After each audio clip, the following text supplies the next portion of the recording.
been revealed that net migration has now been revised up again to 906,000 for 2023. That's a city the size of Birmingham arriving. It's dropped 20% for 2024, but still stands at 728,000.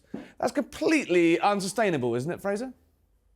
Well, of course, it's coming down. I mean, this will be the peak. But the funny thing is just how much bigger this peak is than what they thought it was recently.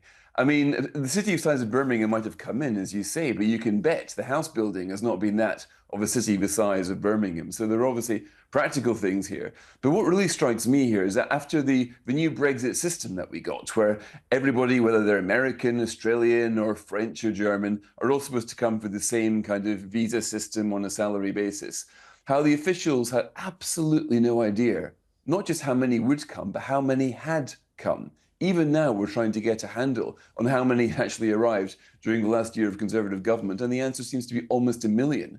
Remember when David Cameron said he wanted it down in the tens of thousands? Now, this, of course, was a mistake. The Conservatives never, ever intended for this to happen. But by the time everybody was coming, they'd worked out. But they'd put their Brexit settings far too low. Now, they have adjusted, so I think we'll see this number probably half in the next year or so. But I think this was a mistake for which the Conservatives paid justifiably and dearly.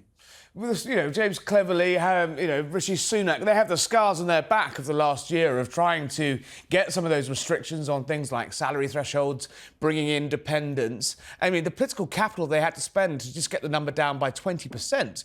Do you think they've done enough, or is this Labour government going to have to do more? And not a government that naturally hasn't much of an appetite for controlling migration.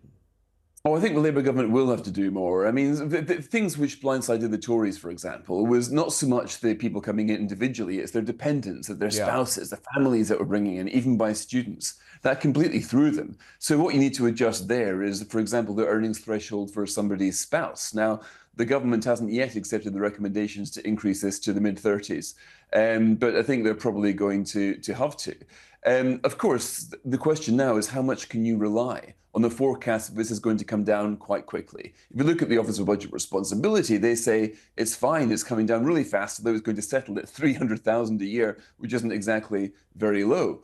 But the OBR has showed its own record in forecasting this is absolutely dreadful. The OBR wasn't just the Tories. I mean, everybody got this migration forecast completely and utterly wrong.